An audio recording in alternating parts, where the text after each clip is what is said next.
Well, there they go again, Mr. Speaker. Last election, they promised that the coming fiscal year would have a deficit of just $6 billion. But when we point out that they missed their last deficit targets by between 80 and 100%, they say, don't worry, the international bankers are very happy with our policy. Well, of course they are.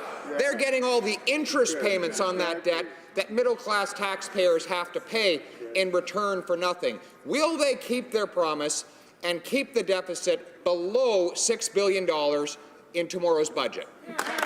Parliamentary Secretary to the Minister of Finance. Thank you, Mr. Speaker, and I can reassure the member as well as all Canadians that we've always been very fiscally responsible, making sure that our debt-to-GDP ratio remains firmly on a downward track, and it will be at its lowest level in close to 40 years. We're in the best fiscal position in the G7. However, in 2015, Mr. Speaker, Canadians had a choice between the failed austerity policies of the Conservatives, which were also in the NDP platform, with a progressive agenda that invests in communities, in infrastructure, and in reducing inequalities in this country, and the results speak for themselves. Thank you, Mr. Speaker. Lots of jobs. Honourable member for Carleton.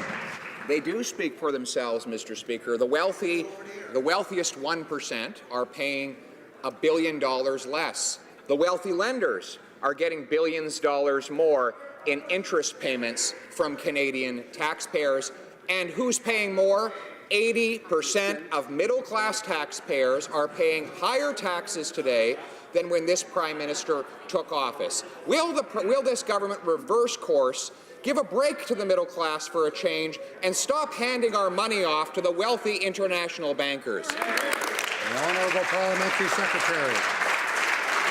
Thank you, Mr. Speaker, and I understand the member opposite is eager to see what's in the budget. He'll have to wait until tomorrow, but I can assure him that we'll continue on a path to favour growth in this country, to work for the middle class like we've done when we reduced taxes for 9 million Canadians, and when we introduced a Canada Child benefit that's lifting 300,000 kids out of poverty with a more progressive approach, something that they failed to do in the decade they were in power.